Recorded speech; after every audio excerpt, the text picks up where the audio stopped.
With that, let's begin. A couple of items of note. Number one, the DJI Smart Controller is not currently available in the United States due to the government shutdown, meaning it does require FCC approval. Number two, the DJI Smart Controller is also going to be compatible with the Phantom 4 Pro v2.0. This I did confirm through DJI. Now let's get to the pluses, minuses, and who should buy it. The first thing as far as the plus is concerned, it is what I would call grab and go convenience. You simply grab your remote, all-in-one remote, power it on, you power your drone on, you're up in the air, you're good to go. So it's an all-in-one type of solution. There's no cables to hook up, there's no tablet to mount on here. It is 100% ready to go. The second one is it's compatible with the Phantom 4 Pro v2.0, which I think is huge. It's the ability to be able to use this with such a stellar platform as the Phantom 4 Pro v2.0 and also the new Mavic 2 series means that this will be able to have multiple uses, which I think is great. Number three, it has an HDMI input, which is fantastic because you have the ability to be able to transfer things, which I think is excellent. And the last but not least, it has USB-C port for charging, which is great. And as you've seen in Rick Smith's video, it does have a fast charging system provided with DJI.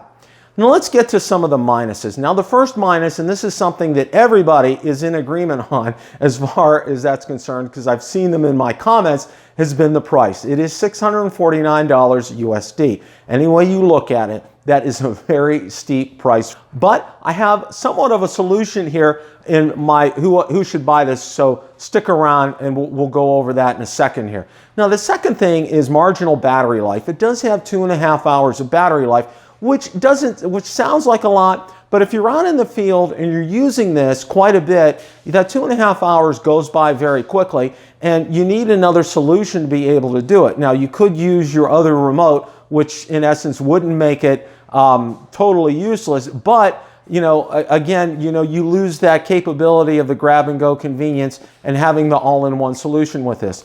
Now, it's not backwards compatible with the Mavic Pro, and I know a lot of people, I've seen a lot of comments about that. Again, remembering, the Mavic Pro had OcuSync, the Mavic 2 had OcuSync 2.0, so those are two different type of transmission systems with this. Who should buy the DJI Smart Controller?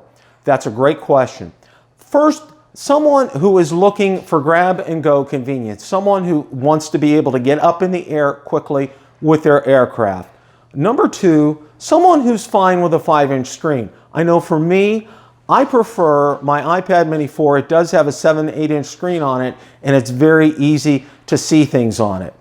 And one of the other things that I was going to mention here, now this would be also if you're looking to purchase someone who's looking to purchase a Mavic 2 series type of drone could bundle this and save, I believe, up to $200. So there's an option to be able to save some money with this. So that does sound like an interesting option. And last, someone who doesn't mind the 649 USD price tag. Question of the day. Will you be purchasing a DJI Smart Controller? Let me know in the comments section below. Thanks so much for watching, and remember, it's a great day to fly. Till next time.